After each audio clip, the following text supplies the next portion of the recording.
Welcome to InfoStream, your daily current. Unsure what to listen to? Turn to us for today's headlines. Stay informed. Greenland talks escalate due to U.S. rhetoric. Starlink supports internet access during Iranian crackdown. Trump's economic claims are being questioned. ICE actions occur in Minnesota after the Renee Good shooting. Supreme Court examines transgender athlete access cases. U.S. releases political prisoners after Maduro capture. Trump faces skepticism over potential Iran action. Thailand train crash results in 32 deaths. Sachs declares bankruptcy due to market pressures. Japan and South Korea resolve diplomatic issue. Former South Korean president faces a death penalty. Epstein case processing experiences delays. Polish president supports Trump's role in containing Putin. Civilian casualties rise in the Ukraine war. Kyiv prepares for a difficult winter. Greenland talks intensify amidst U.S. expansionist rhetoric. Tensions surrounding the United States. Persistent attempts to acquire Greenland have escalated, prompting high-stakes diplomatic engagements aimed at de-escalating the situation. Key players including U.S. President Donald Trump, Danish Foreign Minister Lars Løkke Rasmussen, Greenland's Prime Minister Jens Frederik Nielsen, and U.S. Vice President J.D. Vance, are set to participate in crucial discussions focused on preventing a potential destabilization of the Arctic region. Trump's continued assertions regarding the necessity of U.S. control over Greenland, fueled by concerns about potential Russian or Chinese expansion, have been met with staunch resistance from the Danish government and Greenland's leadership. Nielsen has repeatedly emphasized Greenland's unequivocal desire to remain an autonomous territory within the Kingdom of Denmark, rejecting any attempts at U.S. dominion. The impending White House meeting represents a critical juncture in the unfolding drama. Rasmussen's objective is to clarify misunderstandings and prevent further escalation.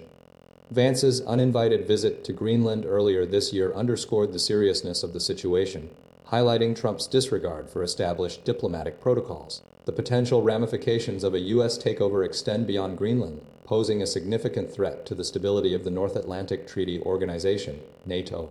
U.S. Congress members are scheduled to visit Copenhagen to demonstrate solidarity with Denmark and reaffirm the alliance's commitment to safeguarding Greenland's sovereignty. Denmark has significantly bolstered its military presence in the Arctic, investing nearly 90 billion kroner, US $14 billion, to counter perceived threats from Russia and China. The situation underscores the broader geopolitical implications of climate change, which is accelerating the melting of Arctic ice and increasing strategic competition in the region. The upcoming talks are viewed as a critical test of diplomatic resolve and a vital step in preventing a potentially catastrophic confrontation that could destabilize the entire Arctic region. The focus will be on reaffirming international law, respecting national sovereignty, and promoting cooperation in managing shared resources and addressing the challenges posed by a rapidly changing environment. Starlink provides vital internet access amid Iranian crackdown. Recent developments highlight the critical role of Elon Musk's SpaceX and its Starlink satellite internet service in providing vital communication channels amidst the escalating crisis in Iran. Following a phone call between U.S. President Donald Trump and Musk, Starlink accounts within Iran, previously inactive, have been granted free access, effectively circumventing the Iranian government's widespread digital blackout. This initiative directly addresses the regime's attempts to suppress information and control the narrative surrounding the violent crackdown on anti-government protests, which has resulted in over 1,800 reported deaths. The Iranian government's deliberate shutdown of internet access represents a significant escalation, aiming to stifle dissent and limit the dissemination of evidence of human rights abuses. However, Starlink has emerged as a crucial tool for activists and observers seeking to document and share information with the outside world. The provision of free access underscores a strategic response to the regime's censorship efforts. Despite the risk of prosecution for utilizing Starlink terminals, demand for the equipment surged within Iran following the recent conflict with Israel. Approximately 50,000 Starlink receivers are currently operational, offering a limited but vital window into the unfolding events. Experts estimate that this number could significantly increase as more Iranians seek to circumvent the government's digital restrictions. The Iranian government's efforts to jam or degrade Starlink signals demonstrate a proactive approach to counter this connectivity. However, the satellite internet service remains a crucial element in documenting and sharing information about the ongoing crisis. The U.S. government has long supported the use of VPNs and other tools to help Iranians evade censorship, though funding for these efforts has been recently reduced. Starlink's availability represents a pivotal shift in the landscape of information access within Iran, providing a lifeline for those seeking to resist government control. Trump's economic claims under scrutiny. A detailed examination. Recent reporting has thoroughly examined former President Donald Trump's economic assertions, revealing significant inaccuracies and exaggerations. Primarily, the focus has been on his claims regarding economic achievements and foreign policy successes, which have been repeatedly challenged by fact-checkers and economic analysts. Trump's repeated claim of having ended 8 wars has been demonstrably false. While he played a role in resolving some conflicts, the reality is far more complex. His list included disputed conflicts like the Egypt-Ethiopia border dispute, a conflict between Serbia and Kosovo, and a protracted struggle in the Democratic Republic of Congo, among others, none of which were definitively ended during his term. Furthermore, his assertion of significant economic gains has been contradicted by economic data.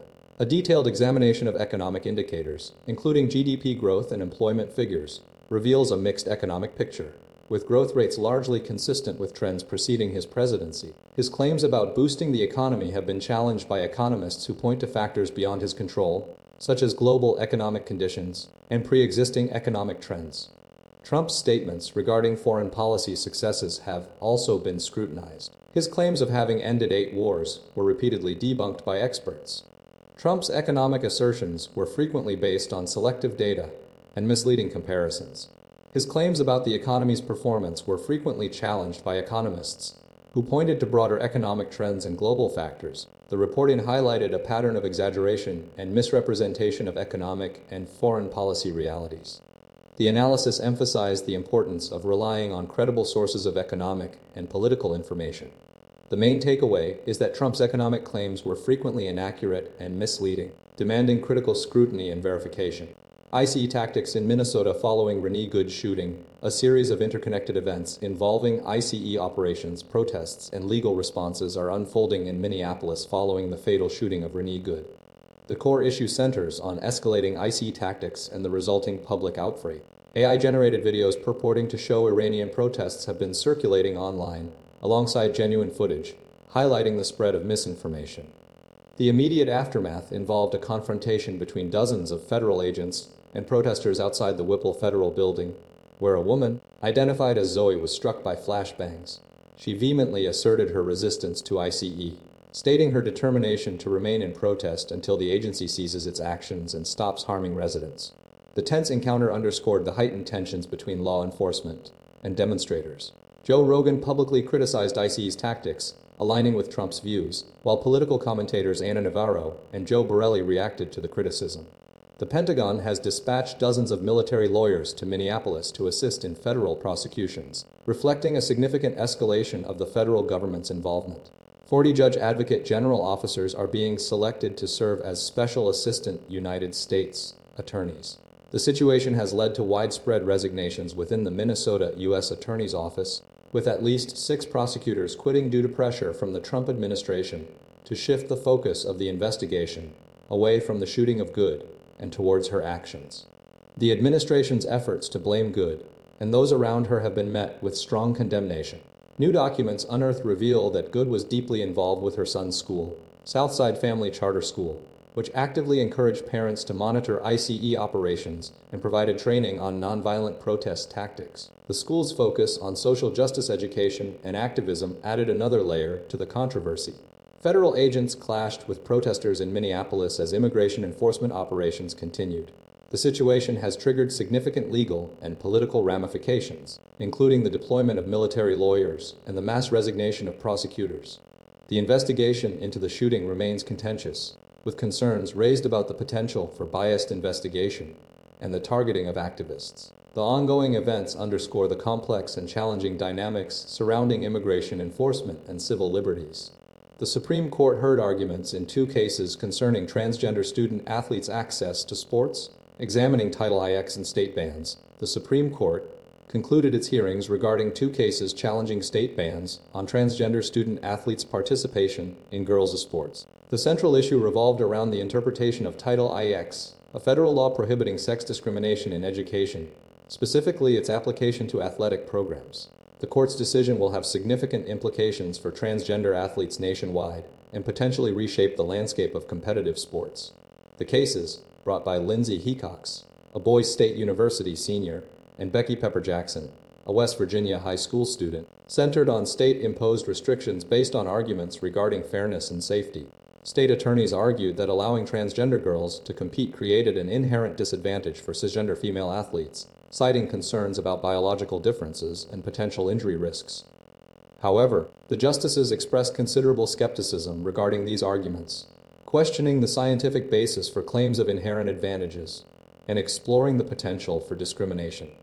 Several justices, including Brett Kavanaugh, highlighted the broader implications of upholding state bans, suggesting a reluctance to establish a nationwide standard.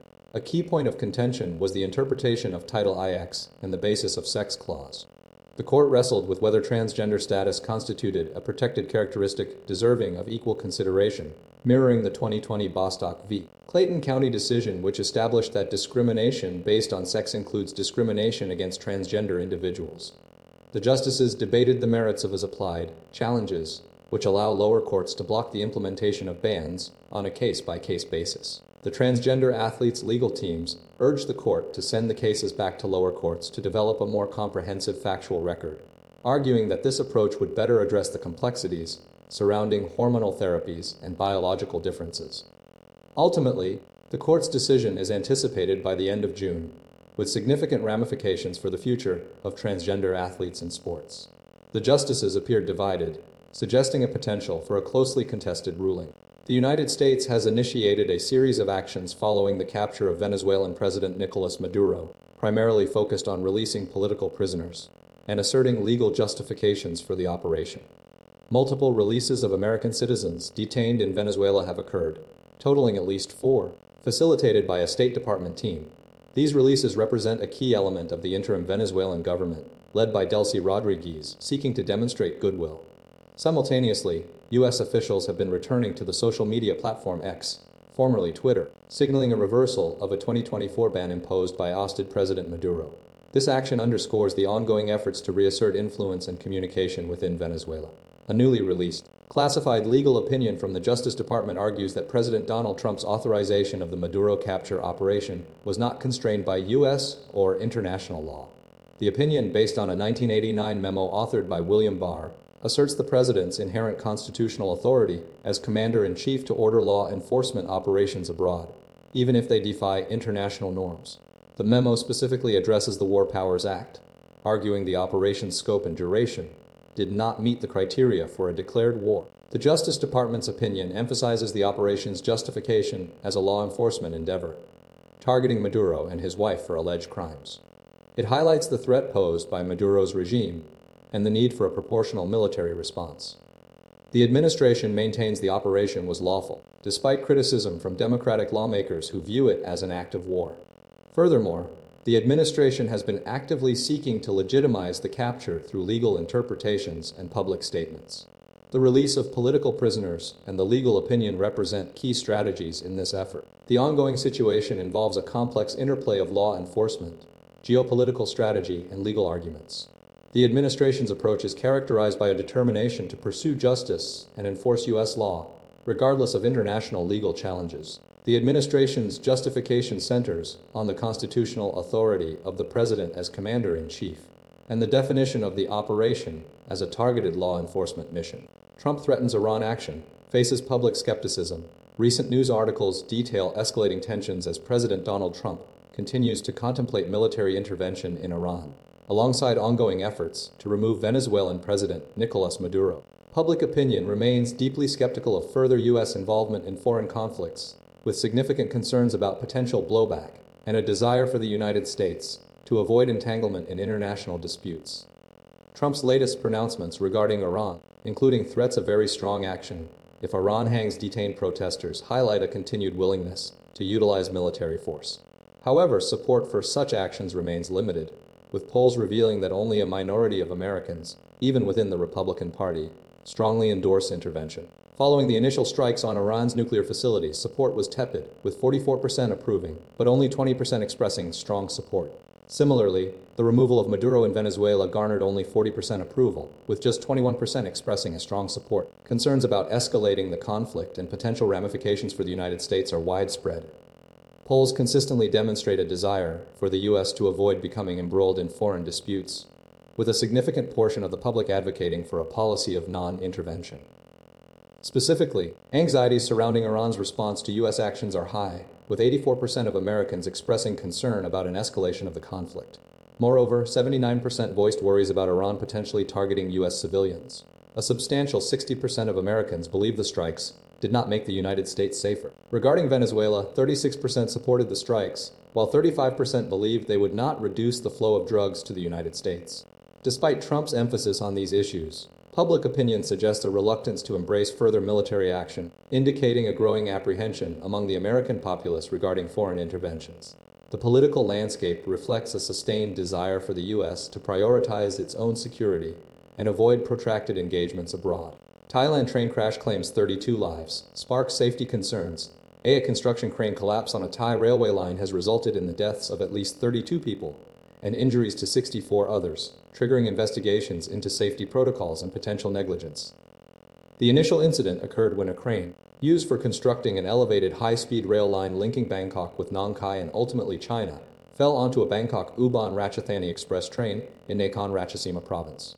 The train was traveling at 120 km/h when the accident occurred, causing a fire and significant damage to 2 carriages. Investigations are underway, spearheaded by the State Railway of Thailand and the Ministry of Transport, focusing on the Italian Thai Development Public Company Limited, the sole contractor responsible for the project. The company has faced scrutiny due to a previous incident involving a collapsed skyscraper in Bangkok last year, leading to charges of professional negligence. Transport Minister Phiphat Ratchakitprakarn has ordered a 15-day fact-finding committee to determine the cause, citing repeated safety violations and a failure of a fail-safe system on construction equipment. The Thai-Chinese high-speed rail project, part of China's Belt and Road Initiative, has faced numerous delays since 2017. The accident highlights ongoing concerns about safety standards and enforcement within the construction industry in Thailand. The incident involved a girder launcher crane, and the railway is part of Section 1 Bangkok Nakhon Ratchasima of the 5.4 billion project. Chinese authorities are also investigating the incident, emphasizing the importance of project safety and personnel well-being. Train services between Bangkok and Ubon Ratchathani have been disrupted, with several routes temporarily suspended. The disaster underscores the potential risks associated with large-scale infrastructure projects and the critical need for rigorous safety oversight. The Thai government intends to hold the project supervisors accountable, potentially through criminal and civil lawsuits. The accident has prompted calls for stricter regulations and enforcement to prevent future tragedies. Saks Global files for bankruptcy amid luxury market strains. Saks Global, the parent company of Saks Fifth Avenue, has filed for Chapter 11 bankruptcy protection, a move largely attributed to a combination of strategic missteps, mounting debt, and shifting consumer habits. The bankruptcy filing follows a tumultuous period marked by financial difficulties stemming from the 2024 acquisition of Neiman Marcus for $2.65 billion, orchestrated by Saks owner HBC.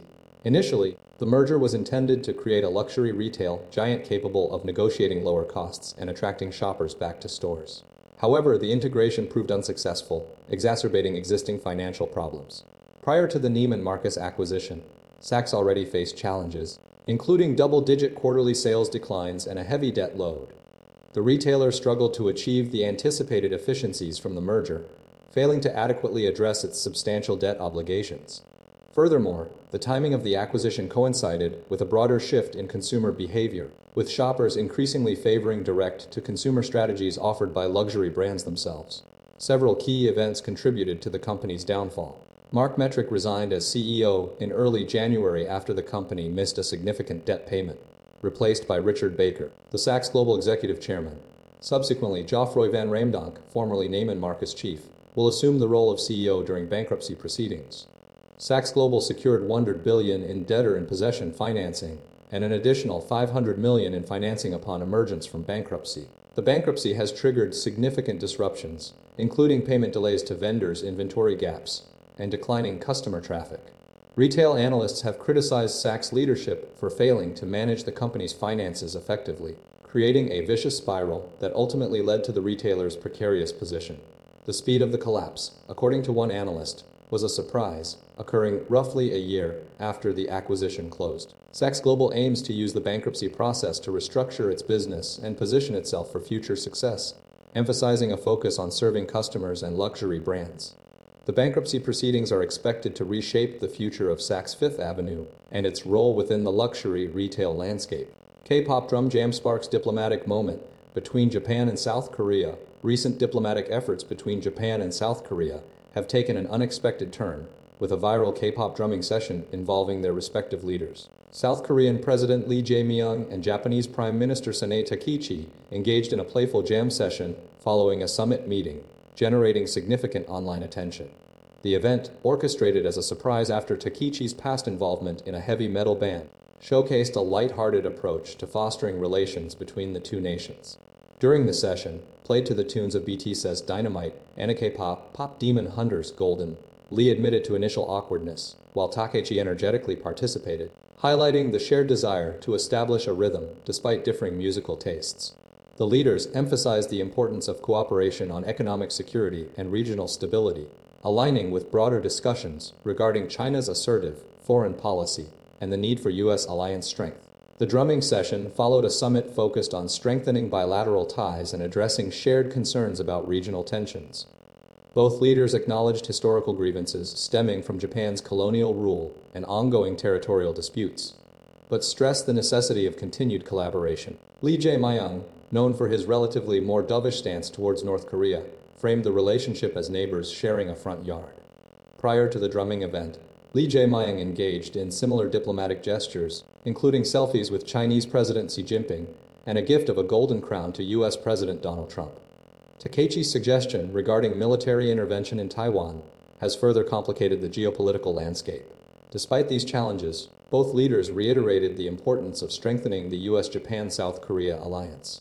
The incident represents a novel attempt to bridge divides through shared cultural interests and demonstrates a willingness to engage in informal diplomacy. The session underscores a desire to move beyond historical tensions and build a more collaborative future. South Korean former president faces death penalty amidst insurrection trial. Former South Korean President Yoon Suk-yeol is facing a potential death sentence following a court's request for the maximum penalty in connection with his failed attempt to impose martial law in December 2024. The prosecution's argument centers on Yoon's role as the ringleader of an insurrection, a charge carrying the possibility of capital punishment or life imprisonment under South Korean law. Despite a near 3-decade hiatus since the last execution, involving former dictator Chun Doo-hwan, the prosecutors emphasized Yoon's intent, highlighting the evidence presented, including a memo suggesting the disposing of journalists, labor activists, and lawmakers. The trial, combined with those of former Defense Minister Kim Yong-haen and Police Chief Cho Ji-ho, is expected to conclude with a verdict potentially delivered in February. Meanwhile, in a separate development, the ongoing investigation into Havana syndrome has taken a new turn. A former CIA agent, identified only as Adam, has come forward, claiming to be the initial patient zero of the syndrome. Adam asserted that the government significantly downplayed the severity and nature of the attacks since 2016. The investigation focuses on a device acquired through an undercover operation, with some analysts suspecting it as the root cause of the mysterious ailments affecting U.S. intelligence personnel, diplomats, and military personnel. The claims add further complexity to the unfolding saga, raising concerns about governmental transparency and the handling of sensitive intelligence matters. The investigation continues to explore potential links between the device and the reported symptoms, while simultaneously grappling with the long-standing questions surrounding the origins and scope of the Havana syndrome phenomenon. Epstein file processing faces delays. Clinton testimonies remain contentious. The release of documents related to Jeffrey Epstein's crimes is encountering significant delays and heightened controversy. Republican House Oversight Committee Chairman James Comer is pursuing contempt of Congress charges against former President Bill Clinton, following Clinton's failure to appear for a scheduled testimony. Comer intends to also subpoena Hillary Clinton, citing a lack of cooperation and repeated delays. The committee's efforts are hampered by the sheer volume of documents, over 2 million pages, requiring extensive review and redaction. Meanwhile, the Justice Department is struggling to manage the document review process, describing it as a grind. Head of the Criminal Division, Tyson Duva, has urged the review team to process approximately 4,000 pages daily to accelerate the release. The department has deployed additional lawyers across Washington, New York, and Florida to bolster the effort. As of last week, approximately 209,000 pages had been reviewed, with one lawyer having processed nearly 13,000. Adding to the pressure, U.S. Representatives Ro Khanna and Thomas Massie have expressed urgent and grave concerns regarding the Justice Department's compliance with the Epstein Files Transparency Act, requesting an independent third-party review. The Justice Department is expected to respond to the congressional complaints by Friday.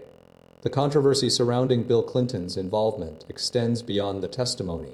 Photographs released by the Department of Justice depict Clinton's repeated interactions with Epstein, including multiple flights on Epstein's private jet and visits to his New York apartment.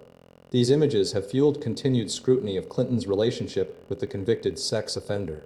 The Justice Department has released approximately 12,000 documents as of last week. The significant delays in document processing and the ongoing legal challenges highlight the complexities involved in uncovering the full extent of Epstein's network and the potential implications for those connected to him. The congressional concerns regarding potential redactions and the Trump administration's influence on the process add another layer of uncertainty to the unfolding investigation. Polish president advocates Trump as key to containing Putin. In a recent interview with BBC Radio 4's Today program, Polish President Karol Nawrocki asserted that only Donald Trump possesses the capacity to effectively manage and restrain Vladimir Putin's escalating threats to Europe. Nawrocki's long-standing support for Trump was highlighted, emphasizing a critical belief that the former president is uniquely positioned to address the situation.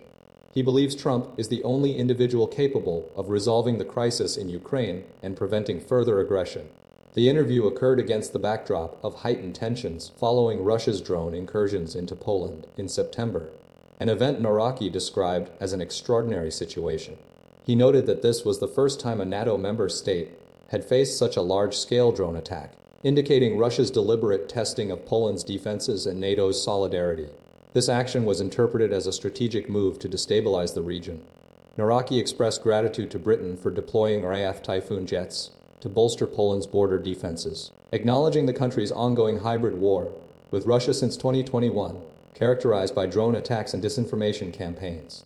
He underscored the perilous nature of the current geopolitical environment, labeling it as a time of dangerous times, reflecting the severity of the ongoing conflict and its implications for European security.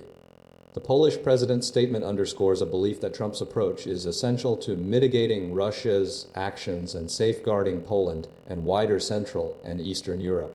Ukraine war civilian casualties reach record high in 2025. The United Nations Human Rights Monitoring Mission in Ukraine has reported a devastatingly high number of civilian casualties in 2025, marking the deadliest year for Ukrainian civilians since 2022. At least 514 individuals were killed as a result of conflict-related violence throughout the year, a significant increase compared to the 288 recorded in 2024 and the 1974 in 2023. This surge in casualties also corresponded with a sharp rise in the number of injured civilians. A particularly horrific attack in the western city of Ternopil in November resulted in the deaths of at least 38 people, including 8 children. The overall increase of 31% from 2024 and a staggering 70% from 2023 highlights the escalating dangers faced by Ukrainian civilians. The data from 2025 represents a dramatic escalation in the protection of civilians, according to the UN mission. The rise in casualties was fueled not solely by intensified fighting along the front lines, but also by the expanded deployment of long-range weapons, exposing a broader population to increased risks. Prior to 2025, 2022 remained the deadliest year since Russia's full-scale invasion began in February, with 8,423 deaths and 12,670 injuries. President Volodymyr Zelensky reported overnight Russian strikes in Kharkiv, resulting in 4 fatalities and widespread power outages affecting several 100,000 households amidst freezing temperatures. The UN's assessment underscores the urgent need for stronger protections for civilians and a cessation of hostilities to mitigate further suffering and loss of life within Ukraine. The continued use of long-range weaponry poses a serious threat to the safety and security of Ukrainian citizens. Kyiv faces harsh winter amidst ongoing conflict. The situation in Kyiv remains dire as the city endures its 4th winter since Russia's full-scale invasion, compounded by a severe energy crisis and relentless Russian attacks. Residents are seeking refuge and respite aboard invincibility trains, mobile units providing warmth power, and a sense of community amidst widespread power outages and plummeting temperatures reaching 19 degrees C. These trains, operated by Ukrainian railways, offer a temporary haven for those without electricity or heating, particularly in apartment blocks and tower blocks, many damaged by recent strikes. The conflict's impact is deeply personal, affecting families like that of Ire, Yulia and their son Markian, who rely on gas stoves for warmth and struggle with limited charging options. Stas, an 11-year-old, vividly remembers the initial invasion and continues to be apprehensive about drone attacks. Alina, mourning the loss of her father, finds solace and safety on the train. City authorities, alongside private energy companies, are working around the clock to repair damaged power plants and cables, a task complicated by the ongoing attacks and the need to limit electricity consumption. Engineers utilize mechanical diggers and manual labor to address the extensive damage. The situation is exacerbated by the sheer number of residents, over 3 million, and the impact of repeated strikes. Mayor Klitschko's suggestion for residents to leave Kyiv has been met with mixed reactions, while the constant air raid alerts and the frequent activation of shelters underscore the pervasive threat. Despite the hardships, residents demonstrate resilience and a determination to persevere. The elderly lady expressed her discomfort pales in comparison to the suffering of soldiers on the front lines. The situation is expected to improve as the winter progresses, but the long-term outlook remains uncertain, with no immediate end to the war in sight. The focus remains on immediate relief efforts and the continued struggle to restore essential services, while enduring the ongoing conflict's devastating consequences. Repairing the damaged infrastructure is a lengthy process, estimated to take years, and the disruption to power supplies will likely persist, impacting daily life for many Kyiv residents.